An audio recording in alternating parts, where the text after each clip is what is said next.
দর্শক দেখুন, এসআইআরের কাজের জন্য উন্নয়নের কাজ আটকে রাখা যাবে না। জেলা শাসকদের নির্দেশ দিলেন মুখ্য সচিব মনোজ পান্থ। নবান্নের বৈঠকে মুখ্য সচিব সরাসরি এসআইআর শব্দ ব্যবহার না করলেও তার বক্তব্য থেকে স্পষ্ট, বিকল্প কোনো কাজের অজুহাতে সরকারি প্রকল্প এগোতে দেরি হলে তা মেনে নেওয়া যাবে না। এই খবর দর্শক সামনে এসছে। এখন ব্যাপারটা কি, সত্যি কি উন্নয়নের কাজটা করতে হবে তার জন্য তাগিদ, নাকি পেছনে ওই এসআইআরকে বানচাল করে দিতে হবে তার একটা কৌশল? দর্শক, ভোট এসে গেছে, একেবারে কাজের ভাসুর হয়ে গেছেন নাকি? 5টা বছর তো হলো, কি করেছেন কাজ? এখন যেহেতু ভোট এসে গেছে কাজ দেখাচ্ছেন, নাকি যেটা বলছিলাম যে এই কাজের অজুহাতে অ্যাকচুয়ালি যারা এসআইআর করছেন, কাজে যুক্ত আছেন নির্বাচন কমিশনের হয়ে, তাদের উপরে একটা চাপ তৈরি করছেন যাতে তারাও কেউ মাথা ঘুরে পড়ে যান বা হার্ট অ্যাটাক হয়ে যায় বা কেউ সুইসাইড করে ফেলেন, সেটাকে ইস্যু খাড়া করবেন? মানে কি করছেন অ্যাকচুয়ালি? কোথায় ছিলেন এতদিন? আমি দেখছিলাম রিপোর্টে লেখা আছে পাড়ায় সমাধানের প্রোগ্রামটা করতে হবে, যেখানে যা কথা উঠে এসছে। পাড়ায় সমাধান তো আজ কবে হয়েছে? পাড়ায় ওই যে ক্যাম্প করা, সে তো কবে হয়েছে, এখনও হয়নি ওই কাজ। বর্ষার সময় রাস্তাঘাট যখন বেহাল হয়ে পড়েছিল তখন শুনেছিলাম পাড়ায় কী সব সমস্যা আছে সেগুলো সমাধান করতে হবে, পাড়ায় সমাধান। তো এসআইআর পর্ব শুরু হয়ে যাওয়ার পরে আপনাদের এত তাগিদ জাগলো, কোথায় ছিলেন? আর কত ক্যাম্প করবেন, আর কত এই সমাধানের নাটক করবেন? সমাধান হচ্ছে কোথায়? হ্যাঁ, এখন এসআইআর পর্ব যেহেতু চলছে, ওটাকে আটকানো গেল না, বানচাল করা যাচ্ছে না। প্রথমে তো ভোটারদের ইস্যুটাকে সামনে আনা হলো, আতঙ্কে ভোটাররা সব আত্মহত্যা করে ফেলছেন, খেলো না বিষয়টা। মানুষকে খেপানোর চেষ্টা হয়েছিল এসআইআরের বিরুদ্ধে। এসআইআর মানে এনআরসি, হলো না। তারপরে যারা বিএলও তাদের ওপরে এখন চলছে, দেখতে পাচ্ছি কেউ কোথাও কোনো কারণে মাথা ঘুরে গেছে এসআইআরের চাপে, কেউ বাইক দুর্ঘটনায় পড়েছেন এসআইআরের চিন্তা করতে করতে, কেউ আত্মহত্যা করছেন এসআইআরের জন্যে, কেউ কান্নাকাটি করছেন বাড়িতে এসআইআরের জন্যে, সব এসআইআরের চাপ। এখন কি তাতেও কি সন্তুষ্ট হচ্ছেন না, মানে আশ্বস্ত হচ্ছেন না? সেই জন্য এবার উপর থেকে এই রকম চাপ, মানে এসআইআরের চাপ ওই দিক থেকে, আর এদিক থেকে প্রশাসনিক অন্যান্য কাজকর্মের চাপ। আবার এসআইআর নাকি উচ্চারণ করেননি মুখ্য সচিব, ফেঁসে যাবেন বলে, যেহেতু উনি এটা বলতে পারেন না, তো সেই জন্যে অন্য কোনো অজুহাতে, মানে ওনার কাছে এটা অজুহাত মনে হচ্ছে, এসআইআরটা অজুহাত, আর ঢপবাজিটা একেবারে সলিড হাত আর কি, বাকি সব অজুহাত। এসআইআরটা কোনো কাজের না। মৃত লোকজন, ভুয়ো লোকজন সব তালিকায় থাকবেন, সেগুলোকে বাদ করা। এই 1-2 মাস কাজ করতে দেওয়া যায় না নিশ্চিন্তে? যত কাজের তাগিদ এখন পড়ে গেল, সব কাজের সমাধান করতে হবে, কি পথশ্রী, অমক সমক, আর কত শ্রী ঘোষণা করবেন? সব তো হতশ্রী হয়ে গেছে। তো এখন যখন মানুষ তার সঠিক রায়ের মাধ্যমে নতুন সরকার আনার একটা ভাবনা চিন্তা করছেন, যখন কমিশন স্বচ্ছ তালিকার ভিত্তিতে ভোট করানোর চেষ্টা করছে, যখন অন্যান্য রাজ্যেও হচ্ছে, দেখবেন অনেক রাজ্যে তো খবর আসছে অনেক কাজ কমপ্লিট হয়ে গেছে এসআইআরের, কোনো চাপ নেই, কোনো সুইসাইড কিচ্ছু নেই, মাথা ঘুরে পড়ে যাওয়া অনেক কিছু নেই। তো যখন এখানেও চলছে, এখানেও শেষের দিকেই চলে এসছে এই মাসটা অনেকটাই, বুঝতেই পারছেন, ফর্ম তো বিলি করা হয়েছে। তো এখন দেখতে পাচ্ছি যে নানানভাবে একটা চাপ তৈরি করার চেষ্টা হচ্ছে যাতে করে এসআইআরটা বানচাল হয়ে যায়। আর টিএমসি লোকেরা দেখছি বলছেন যে এসআইআরটা ধীরে সুস্থে হবে ভোটের পরে, মানে ভোটটা যেমন তালিকা আছে সেই তালিকায় করিয়ে দাও। তার অনেক কারণও নিশ্চয়ই আপনারা ফিল করছেন।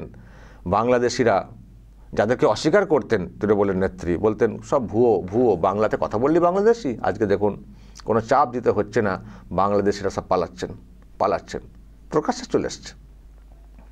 অনেক জায়গায় 3 বার করে নাম আছে, সেগুলো সব সামনে চলে এসছে। শ্বশুরকে বাবা বানিয়ে ভোটার হয়ে গেছেন, সামনে এসছে। বাবার থেকে ছেলের থেকে মায়ের বয়স কম, মানে এইরকমও সব তথ্য সামনে এসছে। তো যখন এইসব সামনে মানে আসছে এবং মানুষও বলছেন ঠিক আছে এসআইআর যখন হচ্ছে সব কিছু একটা, তাও আর কি এখানে চাপ, এসআইআরটা ঠিকমতো করে করাটাই চাপ, তাও হচ্ছে, ওকে চলো যতটা শুদ্ধ হয়, যতটা বেনজল বের করে দেওয়া যায়। তো মানুষ যখন এইসব বিষয়ে ভাবছেন বা তাকিয়ে রয়েছেন, দেখুন আবার এই খবর সামনে থেকে এসছে যে মুখ্য সচিব মনোজ পান্থ, যারও একটা গুরু দায়িত্ব আছে এই এসআইআর পর্বে, তিনি বলছেন ওইসব অজুহাত দেখিয়ে উন্নয়নের কাজকে আটকে রাখা যাবে না। অ্যাকচুয়ালি এই কথাটা শুধু মুখ্য সচিব তার না, ওনার তো কী আছে সে জানি না, নিজস্বতা কতটা আছে, কতটা রাখতে পারছেন সে তো আমরা জানি না। মুখ্যমন্ত্রীর পাল্লায় পড়ে গাঁথন তো মাঝে মধ্যেই খান কমিশনের তরফ থেকে, তারপরেও যে উনি কতটা দায়িত্ব পালন করতে পারছেন দেখতেই পাচ্ছেন আপনারা।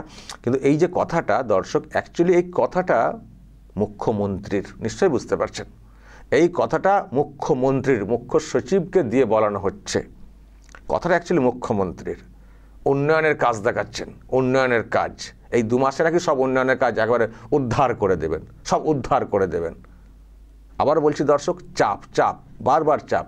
এই যে বলছে না শাসক দল বিএলওদের উপরে প্রচুর চাপ, মানসিক টর্চার, এটা হচ্ছে মানসিক টর্চার। যে কাজটা এসআইআরের, সেটা বিরাট কিছু টর্চারের ব্যাপার ছিল না। এখন যারা ধরুন এসআইআরের কাজ করছেন, তাদেরকে যদি সরকারি কাজকর্ম থেকে একটু রিলিফ দেওয়া হতো, তারা নিশ্চিন্তে করতে পারতেন। কিন্তু সরকার সেটা বলছে না, সরকার তাদেরকে অন্য কাজও করতে বাধ্য করছে। এই যে আবার চাপ দিচ্ছে, অন্য কাজও করতে বাধ্য বলা হচ্ছে। চাপটা এখানে। এসআইআর তো বাড়িতে ফর্ম দেওয়া হচ্ছে, ফিল আপ করা হচ্ছে, নিয়ে চলে আসছেন, যেমন পাচ্ছেন আপলোড করে দেবেন। কখনো সার্ভার ডাউন হয়তো টুকটাক হতে পারে, কিন্তু সবসময় সার্ভার ডাউন যদি শোনেন তাহলে জানবেন অন্য কোনো গল্প আছে। কারণ এখন মেনটেন্যান্সের ব্যাপারটা রাজ্য সরকার দেখছে, তাহলে অন্য কোনো ব্যাপার আছে। তো বিষয়টা কিন্তু বিরাট চাপের না। আমি অনেক বিএলওর সঙ্গে আমি কথা বলেছি, কোনো সেরকম চাপের না যে কাউকে আত্মহত্যা করতে হবে, মানসিক অবসাদে ভুগতে হবে। যারা 2 নম্বরই করছেন তাদের চিন্তা থাকতে পারে, কারণ 2 নম্বরই ধরা পড়লে মুশকিল আছে, 2 নম্বরই ধরা পড়লে কিন্তু মুশকিল আছে, সেটা কমিশন বলে দিয়েছে, বিহারেও ব্যবস্থা হয়েছে। তো আমি যদি 2 নম্বরই না করি, আমি যদি স্বচ্ছতার নিরিখে করি, তাহলে আমার চাপটা কিসের? আর তা নাহলে ওটা বলুক যে আমি স্বচ্ছতার নিরিখে করতে চাইছি, কিন্তু এখানে শাসক বাহিনী এরকম চাপ দিচ্ছে, সেটা প্রকাশ্যে আনুক না, সেটা বলুক না। সব নোট তো শুনছি না, কী সব লিখছেন, সেটা বলুক। নাহলে এসআইআরের যে কাজটা, এতে কিসের চাপ? আবার বলছি হতে পারে তাহলে এই প্রশাসনিক চাপ, এই মনোজ পন্থের ইনাদের তরফ থেকে দেওয়া চাপ, অতিরিক্ত চাপ, বা কমিশন হয়তো সেই রকম চাপ দিচ্ছে না, বা সেরকম চাপ দেওয়ার কথাও না, কিন্তু একটা আর্টিফিশিয়াল চাপ তৈরি করা হচ্ছে যাতে করে বিএলওরা সমস্যায় পড়েন। এখন এই চাপও হতে পারে, এবং এই চাপের জেরে কিছু কেমন ঘটনা ঘটলেও ঘটতে পারে। ফলে দর্শক, আমি যেটুকু বুঝছি যে এসআইআরকে বানচাল করার জন্য এখনও মরিয়া চেষ্টা চালানো হচ্ছে নানান স্তরে। প্রথমে ভোটারদেরকে ভয় দেখানো হলো, ফ্লপ। তারপর এখন বিএলও ওনাদেরকেও নানানভাবে সব চাপ তৈরি করা হচ্ছে, সার্ভার ডাউন বা এক্ষুনি এসব করতে হবে। আবারও বলছি হয়তো কমিশনের ততটা নেই যতটা বলা হচ্ছে। আবার এখন উপর মহল থেকে যারা আরও উপরে আছেন তাদেরকে অন্য চাপ দেওয়া যে শুধু ওই কাজ করলে হবে না, এই কাজও করতে হবে, নাহলে কিন্তু খুব মুশকিল। আরে তারা তো মানুষ, তারা তো কাজ করছেন, যেটা এখন জরুরি সেটা তারা করছেন, সেটা করতে দিন না। আবার বলছি, এতদিন কোথায় ছিলেন? ভোট এসে গেছে, একেবারে বিরাট কাজ দেখাচ্ছেন, এই কাজটা করতে হবে, নাহলে মেনে নেওয়া যাবে না, আটকে রাখা যাবে না। বিরাট কাজের একেবারে না। তাকালি তো রাজ্যের কি হাল হয়েছে সে তো আমরা দেখতে পাচ্ছি, রাস্তাঘাটের কি হাল হয়েছে। এখন বলছেন পাড়ায় সমাধান করতে, আর কবে সমাধানটা করবেন?